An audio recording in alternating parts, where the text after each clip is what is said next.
अल्हम्दुलिल्लाहि रब्बिल आलमीन वस्सलातु वस्सलामु अला सय्यिदिना व हबीबिना व हबीबि रब्बिल आलमीन व अला आलिहि व अस्हाबिहि अजमईन अम्मा बअद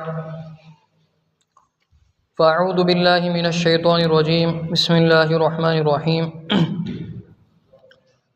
रब्बना आतिना फ़िद दुनिया हसनतम व फ़िल आखिरति हसनतम व क़िना अज़ाबन नार सदक़ल्लाहुल अज़ीम वक़ालन नबिय्यु सल्लल्लाहु अलैहि वसल्लम अल मुमिनुल क़विय्यु खैरुम मिनल मुमिनिज़ ज़ईफ़ औ कमा क़ाल अलैहि सलातु वस्सलाम।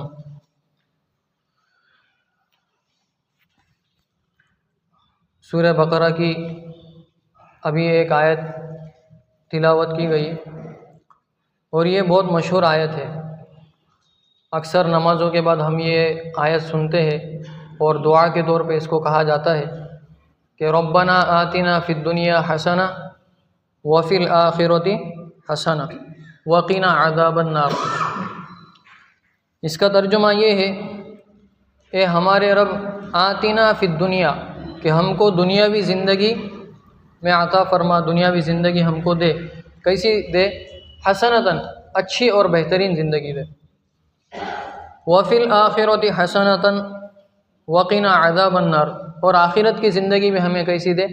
अच्छी दे और हमें आग से बचा ले, यानी जहन्नम की आग से हमको बचा ले। यहाँ पर हम गौर व फिक्र करेंगे, थोड़ा सा अगर तदब्बुर करेंगे तो अल्लाह तबारक व तआला ने सबसे पहले दुनियावी ज़िंदगी को अच्छा बनाने की तरगीब दी है। दुनियावी ज़िंदगी को कैसा बनाने की? अच्छा सेट होना चाहिए मामला, क्योंकि जिसकी दुनियावी ज़िंदगी अच्छी और बेहतर होती है वही दीनी एतबार से खुलकर और निडर होकर और अपना वक्त अच्छे तरीके से फारिग होकर काम कर सकता है। जिसकी दुनियावी ज़िंदगी दुनियावी एतबार से अच्छी होंगी तो वो दीनी एतबार से भी काम क्या कर सकता है? अच्छे कर सकता है। जिसकी दुनियावी ज़िंदगी अच्छी नहीं होगी तो वो दीनी एतबार से भी बहुत सारी गलतियों का शिकार होगा, बहुत सारे गुनाहों का मुर्तकिब होगा, बहुत सारे आमाल उसके हाथ से छूट जाएंगे और चले जाएंगे। तो ये तो हुआ आयत का तर्जुमा। फिर उसके बाद अल्लाह के नबी सल्लल्लाहु अलैहि वसल्लम ने फरमाया अल मुमिनुल क़विय्यु खैरुम मिनल मुमिनिज़ ज़ईफ़, के ताकतवर मोमिन कमज़ोर मोमिन से अल्लाह तबारक व तआला के यहाँ बेहतर है। कौन बेहतर है? जो ताकतवर हो, पावरफुल हो, तो वो अल्लाह तबारक व तआला को पसंद है। अब ताकत के माना क्या है? इसमें बहुत सारी ताकतें हैं। इल्मी एतबार से कोई बहुत ज़्यादा पावरफुल है, उसको नॉलेज है बहुत ज़्यादा, और एक बंदा पता नहीं है, उसको जहालत है, अनएजुकेटेड है, तो अल्लाह तबारक व तआला को वो एजुकेटेड बंदा क्या है? पसंद। कोई बंदा पॉलिटिकल एतबार से बहुत ऊपर है कि उसकी चलती है, उसकी मानते हैं लोग, और एक बंदा उसके घर वाले भी नहीं सुनते, तो अल्लाह तबारक व तआला को घर वाले नहीं सुनते, वो बंदा पसंद नहीं। कौन बंदा पसंद है? जिसकी मार्केट में चलती है, क्योंकि वो ताकतवर है, दीनी काम भी वो क्या कर सकता है? झटके में कर सकता है। माली एतबार से भी जो ताकतवर है कि एक बंदा लाखों का मालिक है, करोड़ों का मालिक है, और एक बंदा पैसे ही नहीं है। कैसे? पैसे ही नहीं है उसके पास, तो वो बंदा अल्लाह तबारक व तआला को पसंद नहीं है। बल्कि कौन पसंद है? जिसके पास माल हो। अब गौर व फिक्र करेंगे तो हमको मालूम पड़ेगा कि माल न कमाना, पैसे न कमाना और गरीब रहने को पसंद करना, ये इसके दीनदारी पर कितने नुकसानात होते हैं। इसके दीनदारी पर कितने नुकसानात होते हैं? सबसे पहला तो नुकसान ये होता है कि इंसान को इबादत के लिए वक्त नहीं मिलता। जैसे अगर आपके पास पैसे नहीं तो जाहिर बात है आपको दूसरे क्या काम करना पड़ेगा। अब दूसरा तो ऐसा नहीं कि भाई मेरा बेटा है, थक गया तो बैठ जा, ऐसा तो वो नहीं करेंगे आपके साथ मामला। वो तो भाई आपको रगड़ा देगा, वो क्या करेंगे? आपसे मेहनत करवाएंगे, और जितना आपको पगार दे रहा है उससे दुगना का क्या करेंगे? आपसे काम ले लेगा। और छुट्टी तो आपकी मर्जी की होंगी नहीं, क्योंकि आप उसके क्या है? मातहत है और उसके यहाँ काम करने वाले। इसीलिए देखो आज जुमा का दिन है, लेकिन जुमा बहुत सारे नहीं पढ़ पाते, वो ज़ोहर की नमाज़ पढ़ते। क्यों? क्योंकि वो दूसरे कंपनी में जॉब कर रहे हैं या दूसरे के यहाँ काम कर रहे हैं, और छुट्टी का वक्त जुमा के वक्त का नहीं है, तो उनके बाद में छुट्टी होंगी तो वो क्या करेंगे? ज़ोहर की नमाज़ पढ़ेंगे। तो कितना असर हुआ? जो जुमा छोड़ने का बड़ा नुकसान है, बड़े आदावत है उसके ऊपर। फिर दूसरी बात, कि जब इंसान दूसरे के यहाँ काम करेगा तो अनथक मेहनत उसको करना पड़ेगी, और जब अनथक मेहनत करेगा तो थका हुआ होगा।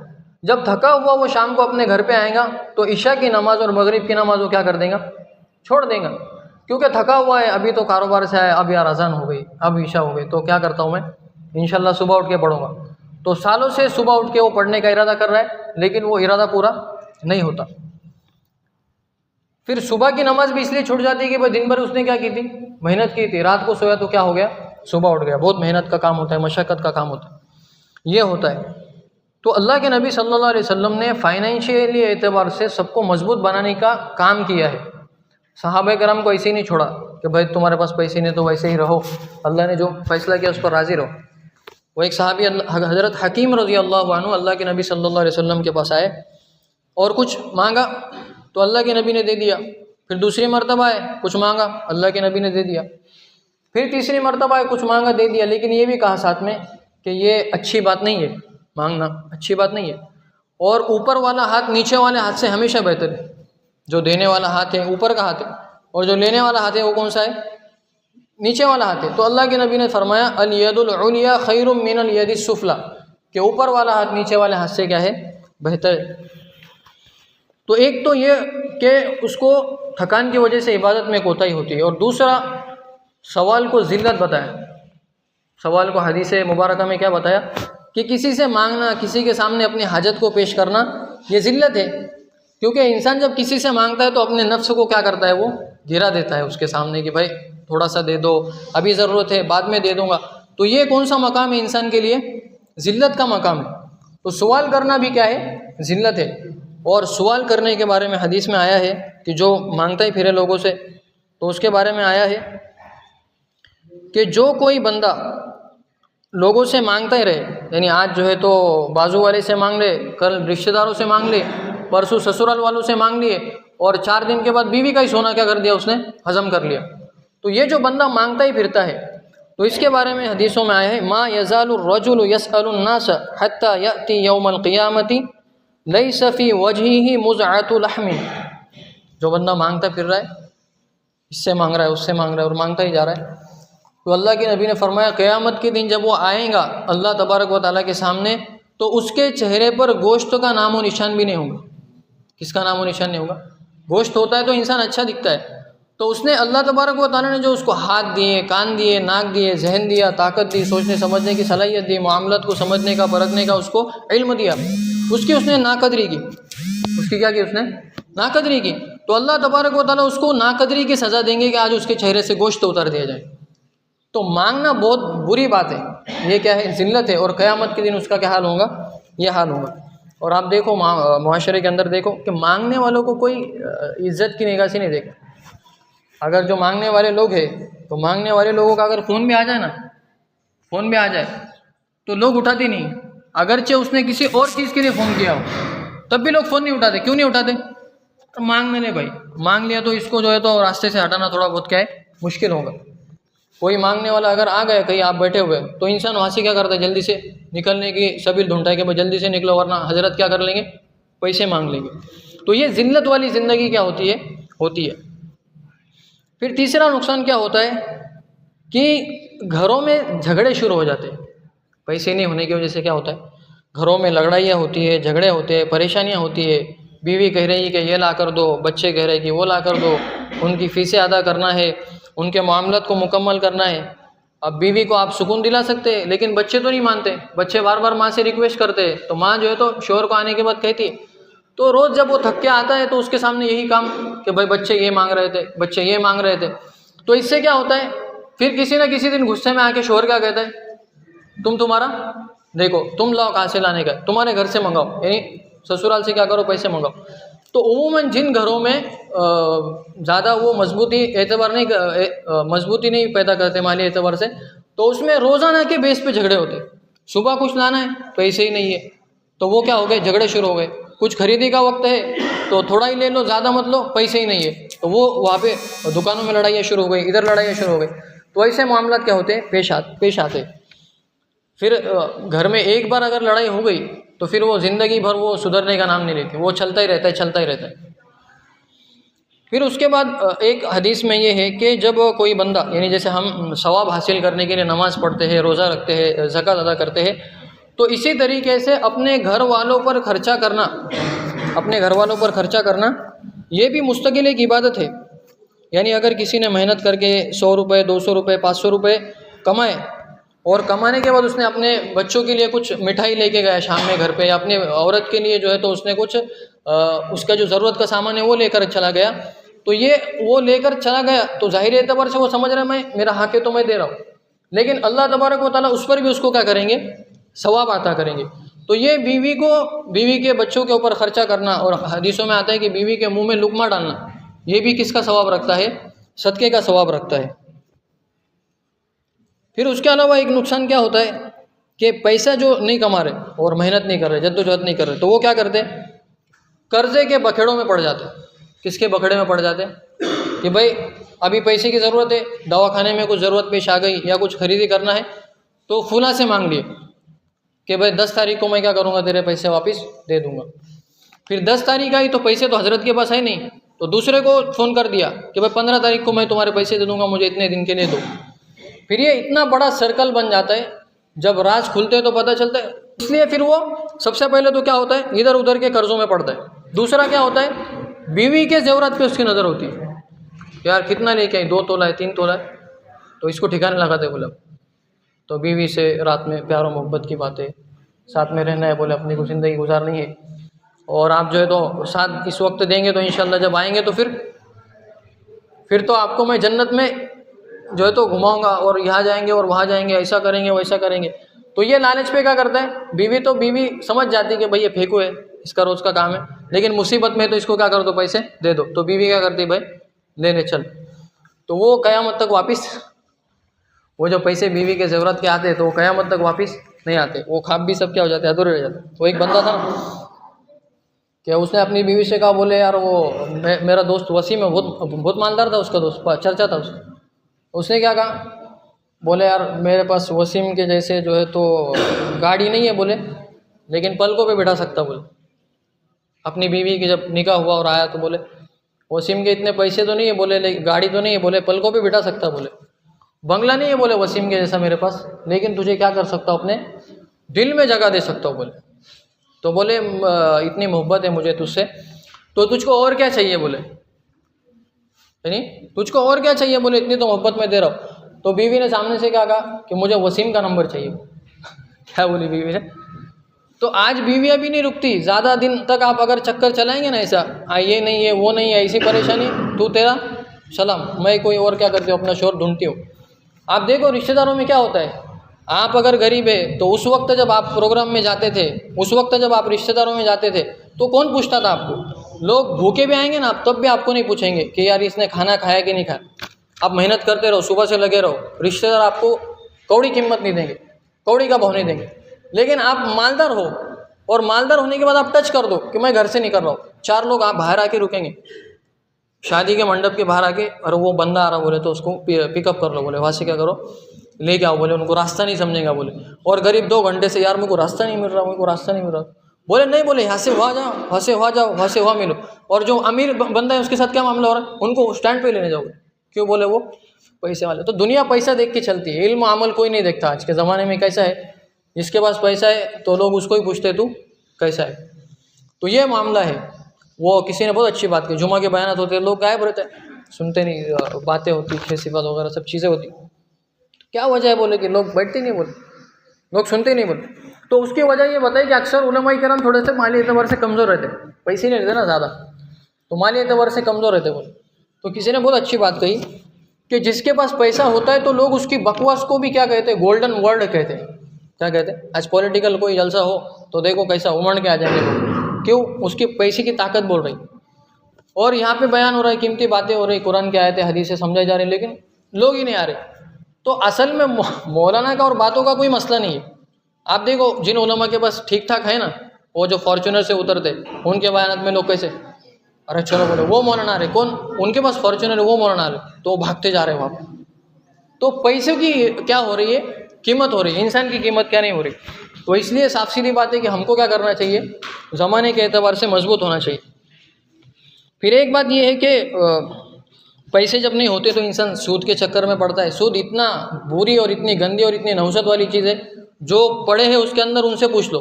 इसके बारे में ज़्यादा तफसील मैं बता ही नहीं सकता। इतना बस ये कि भाई जो पढ़े हैं उसके अंदर उनसे पूछ लो। जिन्होंने हाथ लगाया था ना सूद के पैसों को कि भाई मैं ले जाके देता सिर्फ, वो भी ऐसे फंसे कि उनको बिला वजह के 10-10 20-20 हज़ार देना पड़े। और जो सिर्फ गवाह बने थे कि यार मैं उसका साक्षीदार बनता, तो ऐसा अल्लाह ने डुबाया कि वो तौबा कर ली उसने साक्षीदार बनने से, कभी ज़िंदगी में सूद के मामले में नहीं पड़ूँ। फिर महिला बचत गट में औरतों को बोलते कि तेरे नाम पे क्या कर ले, पैसे निकाल, ये कर वो कर, औरतों को फंसा रहे। कई औरतों के साथ इस वजह से गलत काम हुआ कि ऐन वक्त पे उनके पास पैसे देने के लिए नहीं है, बैंक वाले बोल रहे कि हमारे साथ क्या करो, गलत काम करो। तो महिला बचत गट के नाम पे औरतों को भी, खुद की इज्जत तो चली गई, औरतों की भी इज्जत क्या कर रहे हैं उसमें डाल रहे। फिर कुछ लोग क्या कर रहे हैं उसमें फिक्स प्रॉफिट ले रहे। फिक्स प्रॉफिट मतलब किसी को 1 लाख रुपए दे दिए और उसको क्या बोल रहे कि हर महीने 10,000 लूँगा, तो कितने बन जाएंगे, 1 20 बनेंगे वो। तो ये जो 20,000 ऊपर के आप ले रहे, तो ये किस लिए ले रहे कि बोले मैं इसमें लगा रहा हूँ, बोले ये धंधे में लगा। तो धंधे में लगाए तो धंधे में लॉस भी होता है, तो लॉस कहाँ लिया तूने? तो लॉस और रिस्क लेना नहीं। अच्छी पूरी ऊपर की मलाई मैं खाऊंगा और बाकी नीचे पानी है, दूध है, मेरे को उससे कोई मतलब नहीं। तो ये भी क्या है, सूद की किस्म है। फिर उसके अलावा 2-3 बातें हैं, उसको बयान करके बात ख़त्म करते हैं कि बाज़ लोग, अभी ऐसा मसला है कि हमारे जो नौजवान हैं वो सोशल मीडिया का थोड़ा शिकार है। तो सोशल मीडिया पे ख्वाब ज़्यादा दिखाए जाते हैं, हकीकत कम होती। उस पर ख्वाब कैसे दिखाए जाते कि भाई 10 मिनट में 1 लाख रुपए कैसे कमाएं, और 1 महीने के अंदर करोड़पति कैसे बने, 5 मिनट के अंदर लग्जरी कार कैसे खरीदे। तो ये क्या होता है, वो टाइटल होते हैं वीडियो। अगर ये सब सही होता तो वो बेचारा वीडियो क्यों बनाता, वो खरीद लेता ना जाके शोरूम में। वो खुद बेचारा परेशान हो गया अपने ज़िंदगी से, तो उसको पता है कि भाई यूट्यूब से पैसे मिलेंगे वीडियो बनाऊंगा, तो वो बेचारा अपने काम में लगा हुआ है, और वो दूसरे उसके व्यूज़ चले गए हज़ारों में, लाखों में, करोड़ों में। वो शेख चिल्ली था ना, शेख चिल्ली बहुत बड़े बड़े ख्वाब देखता था, कुछ भी करता था वो। तो शेख चिल्ली के पास कोई बोले बुखार है इसको, तो इसका बुखार उतारो, तो उसने पोते में भर के उसको पानी में डाल दिया। तो पानी में डालने के बाद उसको निकाला तो उसकी हालत और ख़राब। तो हालत ख़राब होने के बाद उसके मेहमानों ने पूछा ये क्या कर दिया, बोले बुखार कम करने की बात हुई थी ना, बुखार कम करने की बात हुई थी, तो बुखार चेक करो बोले। तो पानी में गया तो ठंडा हो गया था, तो बोले बुखार कम होने की गारंटी लिया था मैंने, बाकी का मुझे नहीं मालूम। तो ये जो कर रहे सोशल मीडिया पे फालतू बना रहे, तो ये आपके अटकने के बाद ये नहीं कहते कि हमने अटकने के बाद की जिम्मेदारी ली थी, हमने सिर्फ हाथ दिखाने की जिम्मेदारी ली। तो शेख चिल्ली का क्या हुआ, एक मरतबा उसको एक बंदे ने अंडे का ट्रे दिया और बोला कि ये जाके यहाँ पे रख दो। तो ट्रे उसने ले लिया सर के ऊपर ट्रे लेने के बाद वो चलने लगा। वो चलने के बाद वो वही शेख चिल्ली वाले ख्यालात, बोले अंडे अभी, तो अंडे जाके मार्केट में बिकाएंगे बोले, और कुछ रखेंगे मुर्गी के ऊपर रखेंगे कुछ, तो उससे बच्चे पैदा होंगे। फिर बच्चे से बच्चे, एक दिन poultry farm, 1 poultry farm, 2 poultry farm, 3 poultry farm, पैसा ही पैसा, नोटों की मशीन, और एकदम ऐसी ज़िंदगी बनेगी। फिर इंशाल्लाह मैं क्या करूँगा, आगे घर बनाऊँगा, और घर बनाने के बाद जब लोग देखेंगे कि शेख चिल्ली के पास इतना पैसा है, तो लोग रिश्ते लेके आएंगे।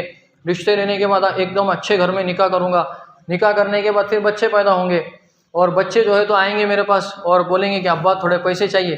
तो मैं बोलूँगा हट, क्या बोलूँगा, शेख चिल्ली है वो, क्या करूँ, हट बोले, यानी मैं भगा दूँगा। तो उसने जैसे ही बोला हट, तो वो अंडे का जो ट्रे था वो क्या हो गया, वो गिर गया। अब अंडे का ट्रे जैसे ही गिरा तो बाजू वाले ने बोला अरे भाई ये क्या कर दिया, बोले अगर तुझे ठेस लगती कहाँ पे, अगर तू खड्डा आ जाता सामने तो ठीक था, तू गिर जाता तो मैं समझ में आ जाता कि भाई ये गलती से हुआ है, लेकिन ये तूने खड़े खड़े झटका कैसे दे दिया, बोले हट बोलकर। तो उसने क्या कहा, भाई ये झटका तूने दे दिया तो मेरे पूरे अंडे जो है तो बर्बाद हो गई, अंडे की पूरी रकम बर्बाद हुई।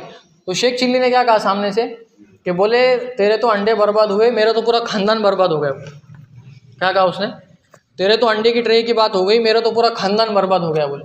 तो ऐसा सोशल मीडिया पे आजकल चल रहा है। तो सोशल मीडिया के चक्कर में कोई जो भी पढ़ेगा वो लॉस होकर वापस आएगा। सीधी बात ये है कि जिसको पैसा कमाना है, धंधा बनाना है, सीधा कुछ रकम लेके मार्केट में उतरो, मार्केट में उतरने के बाद मेहनत करो, कोशिश करो, उसके जितने उसूल आदाब है उसको फॉलो करो। फॉलो करने के बाद 2-3 साल के अंदर आप उसका रिजल्ट देखेंगे और पैसा कमाएंगे हकीकत एतबार से। और जो भी बातें बताई गई तो फिर वो सब क्या होंगी, आपके ऊपर लागू होंगी। वरना जिल्लत की ज़िंदगी के अलावा आज के ज़माने में कुछ नहीं। गरीबों को कोई नहीं पूछता, गरीबों के घर पे कोई नहीं जाता, बच्चे भूखे मरे कोई नहीं पूछता, कोई कमेटी, कोई मस्जिद के ज़िम्मेदार, कोई मदरसे के ज़िम्मेदार, कोई फाउंडेशन वाले आके आपको नहीं पूछेंगे कि तू कितने टेंशन में है, तू कितने डिप्रेशन में है, तूने फांसी करने का इरादा लिया, कोई किसी को नहीं पूछता। तो सीधा सीधा बात है कि धंधा करो, पैसे कमाओ, जहाँ पे 4 रुपये मिल रहे हैं वहाँ पे इज्जत से जाके काम करो और वहाँ से क्या करो, पैसे वसूल करो। यह हमारे नौजवानों के लिए खास बात है। अगर ऐसी चलती रही ज़िंदगी जैसे आजकल चल रही है तो कल जाके भीख मांगने के अलावा और दूसरों से कर्जे वाली ज़िंदगी के अलावा और मुंह छुपाते फिरने के अलावा और फ़ोन आने के बाद स्विच ऑफ करने के अलावा कोई हमारे पास चारा नहीं हो। तो इसलिए इसको थोड़ा सा तवज्जो दो, ध्यान दो और हलाल चीज़ों में अपने आप को लगाने की कोशिश करो। अल्लाह तबारक व तआला हम सबको कही सुनी बातों पर अमल करने की तौफीक अता फरमाए। सुभान रब्बिक।